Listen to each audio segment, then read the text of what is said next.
Hey guys, how's it going? Hope you're doing well. Welcome back to the second video in the 1/200 scale Battleship Yamato build. In this video, we build up and paint the ship's boats, all 16 of them. They range in different sizes and different types, and we get our first look at the PE that's supplied in the kit, which from what I've seen so far is very nice. And also we look at two different versions or two different shades of the Cure Arsenal Gray. I got two paints. One's a Tamiya paint and the other is Scale Colors. And I kind of explain my thought process on how I go about painting these boats and ultimately the whole battleship, in which paint, it's going to be the Scale Colors paint, is more historically accurate, but I need to order more of it because I only have one bottle. What else? Oh yes, so then take a look at the anatomy of the ship. Was a huge help in this build because the instructions, they show you how to build them, but they don't tell you how to paint them or where they actually go on the ship. So we take a look at the reference here. I'll show you a close-up of these real quick. You'll notice that some of them are not on the cradles. And that's because I've decided to take a select sampling of the different boats to be on full display on the ship once it's done. Either being, looks like they're being extracted from the boat hangar on cranes or hanging on the davits by the forecastle deck. So that's where we're at. Without further ado, let's get into the video. Hey guys, welcome back to video 2 of the 1/200 scale Battleship Yamato build. We're going to be starting off with steps 1 and 2, building all of the ship's boats. There's 16 of them in total.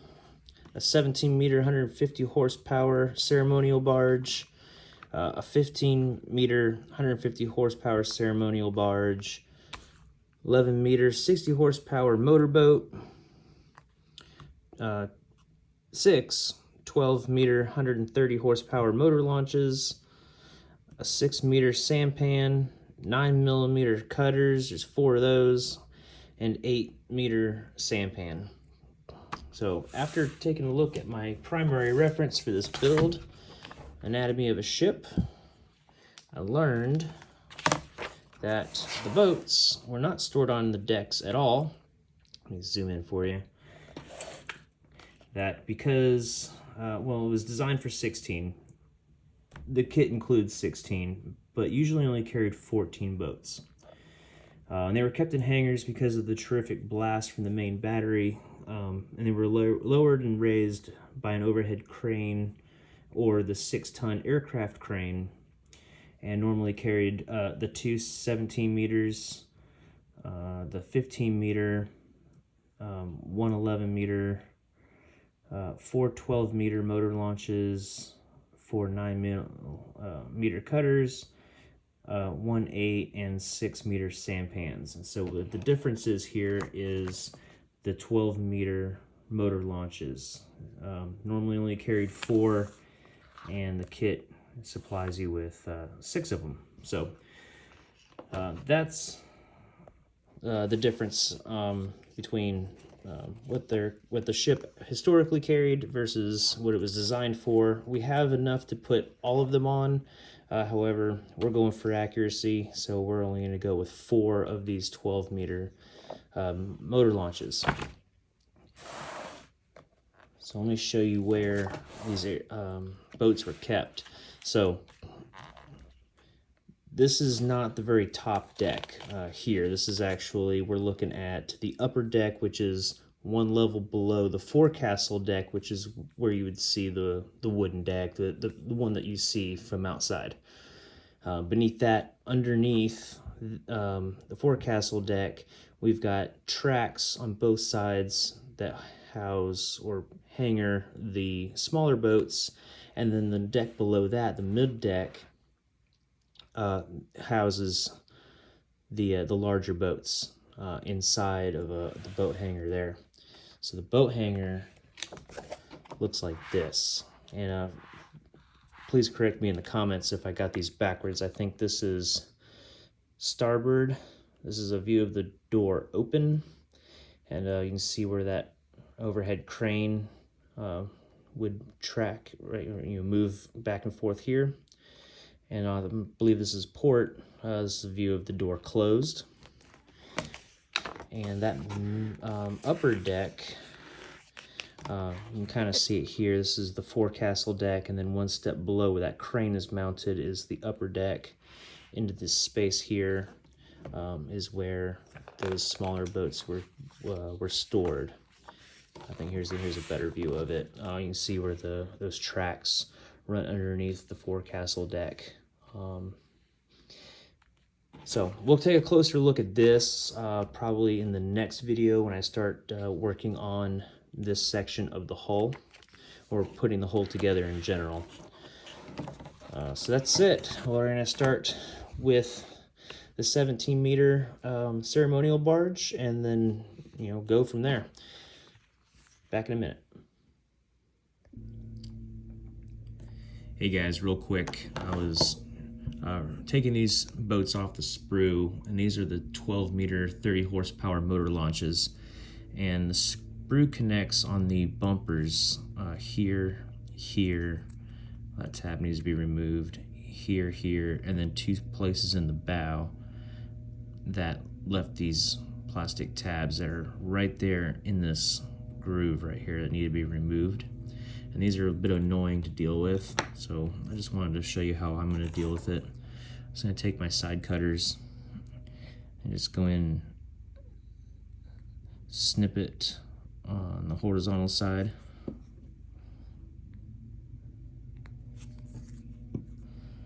Like this.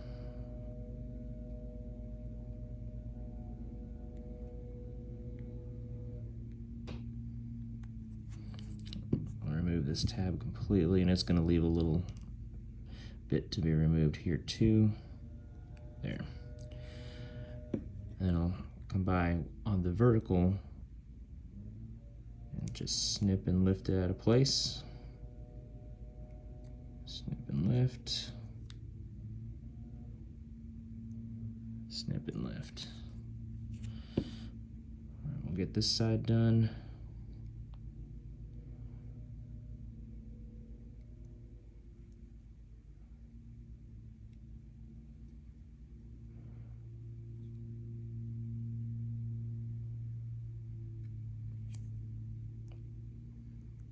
There we go. All right, so now they're off, but we got a little bit of a rough spot to clean up. And you could come in with a sanding stick and carefully get in here and sand these down. But given the fact that these boats are not going to be very visible once they're on the ship, I'm not going to spend that much time with it. I'm just going to take a little extra thin. Just put a little bit on each of those spots, and what that's going to do is it's going to soften the plastic and smooth out that little space. It will make it acceptable for our purposes.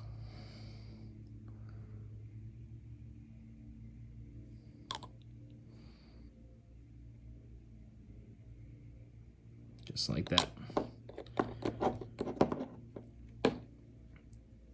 And once it's done, it's going to look like this. The edge is mostly cleaned up. And again, once this is inside the ship, we're really not ever going to see 90% of these boats again anyway. So anyway, if you're building this kit and you're doing working on the ship's boats, be prepared to deal with these little extra sprue gates to be removed here. Anyway, that's how I'm dealing with them. Press it on. Just position these boats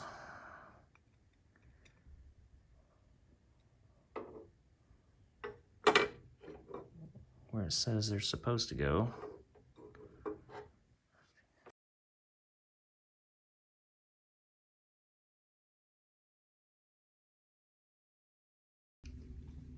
All right, there we go. So I've got all the boats positioned as they're supposed to be according to anatomy of a ship. And I already see that this is not going to work. I went ahead and set it up the way it shows it in the book, but I already know that the upper forecastle deck for the aircraft is not going to sit here because these boats are sticking too high up above this. You can see it's actually touching the bottom boat there. Now I know not everything is glued completely down. I might actually get a little bit more clearance here than what it appears that I have right now, but it's something to think about moving forward. So what I'm going to do is I'm going to go ahead and I'm going to paint up the boats so they're ready, but we may need to take a little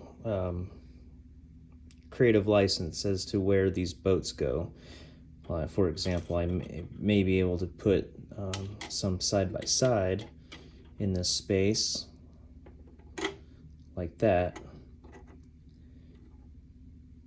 or take some out completely. I'm not sure yet, but this isn't going to work. There's not enough clearance here either between the forecastle deck where it mounts here and the top of this boat here, and the PE on these actually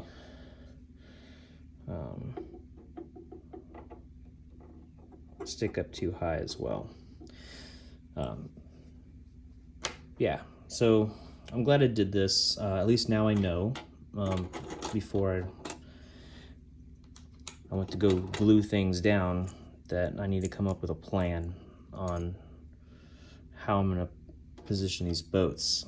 And the other thing too is, let me move these out of the way. Once this deck is down in place, which now it sits there because I've moved those boats that were stacked, and then the other deck, let me grab that.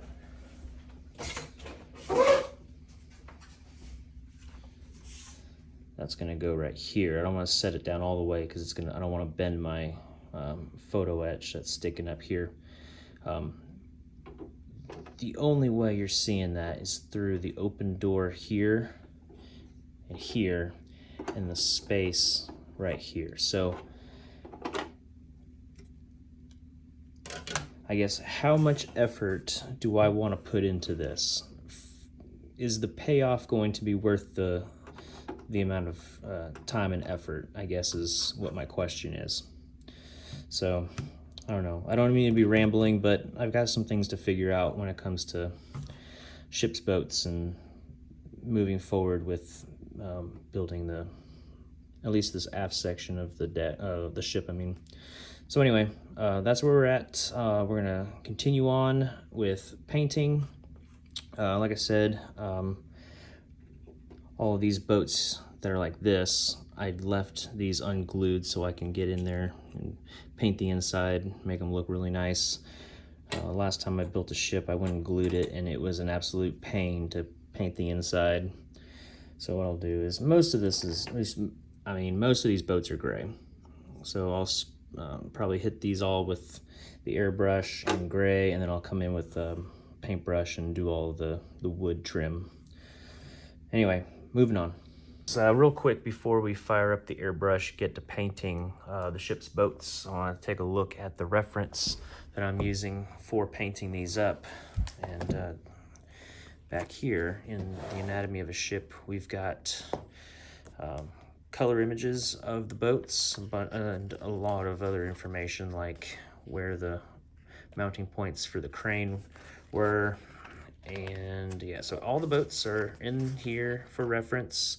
The kit does not come with these canvas covers for these boats or the 12-meter motor launches, so they're going to look like this. I guess I could get some mill put or something and scratch build that, but I'm still kind of wrestling with where I'm going to put these boats and how I'm going to display them. So for now, we're just going to get them painted up, and I'm leaning toward not making these canvas covers, just because I'm already spending a lot of time on these boats, and honestly, a lot of this is not going to be seen.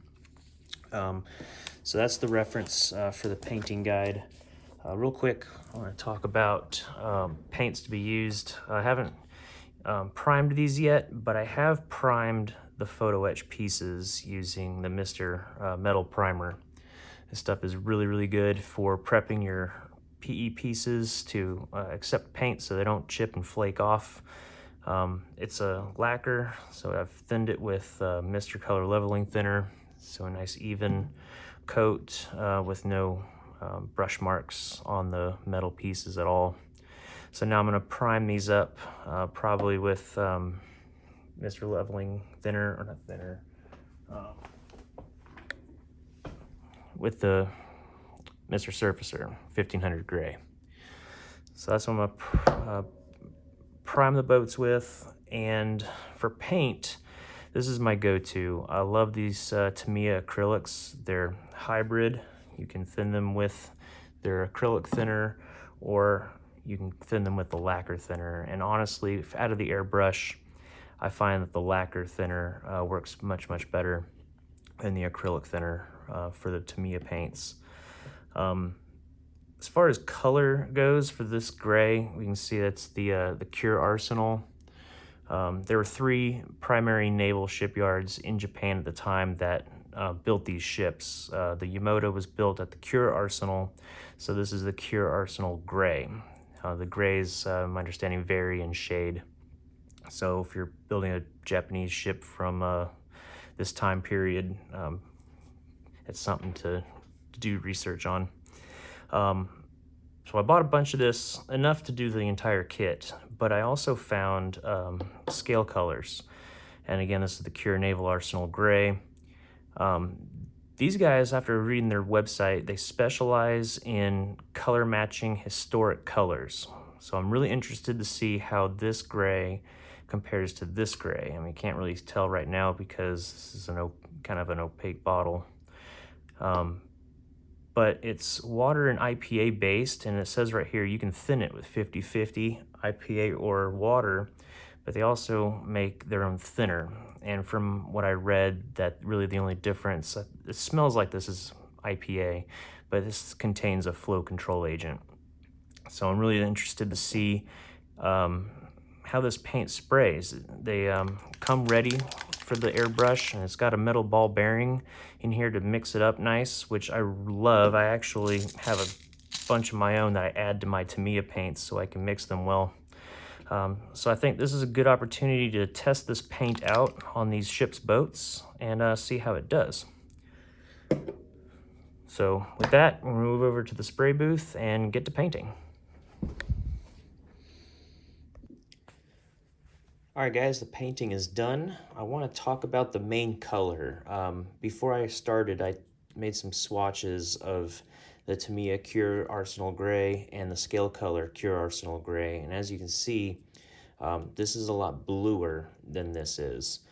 And I love this color. And I believe this probably is more accurate as far as the historical color of the Cure Arsenal Gray. So I want to go with this.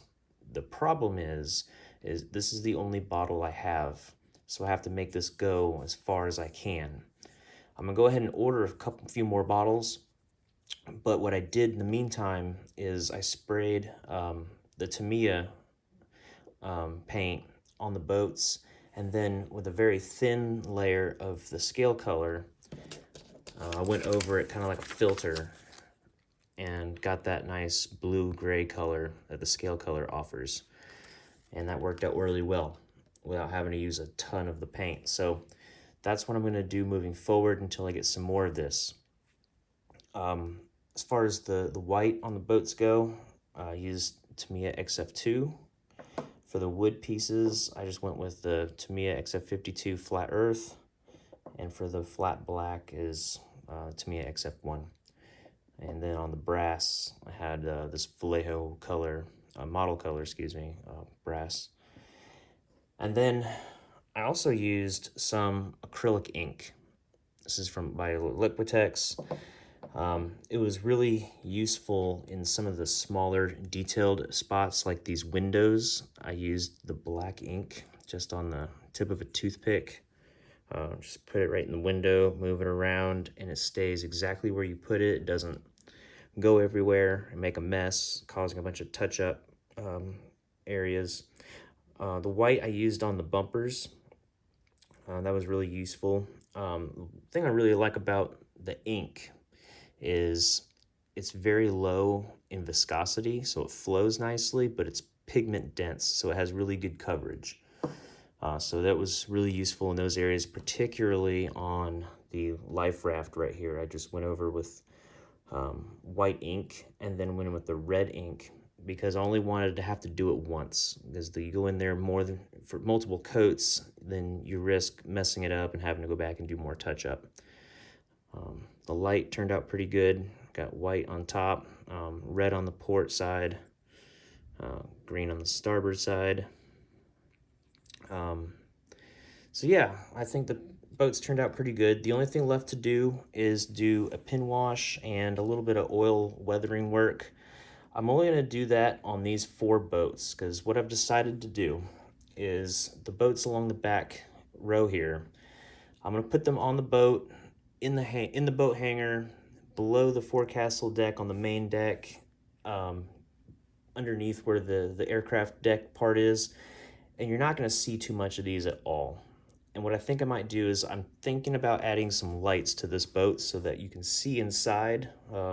I'm going to leave the doors open so you can look inside the hangar, the boat hangar, and be able to see these boats in there, but you're not going to be able to see them real close.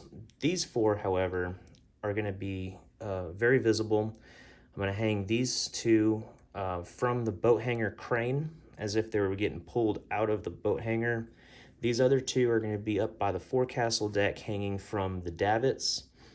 So I'll detail these ones up, and then we're going to call it done for the ship's boats. And then we're going to move on to the next, which I think is going to be the aircraft. We're going to get these smaller pieces out of the way. That way, when we start working on the main ship, it's all going to kind of go, hopefully, I'm hoping it's going to go a little smoother without having to get hung up on having to come back and do some of these little bits here. So that's the plan. That's where we're at. I'll get more of the scale color gray. In the meantime, I'm going to paint it like I explained it, and we're going to go from there. Guys, if you liked the video, please smash that like button, subscribe if you haven't already, and I'll see you in the next one. Bye, guys.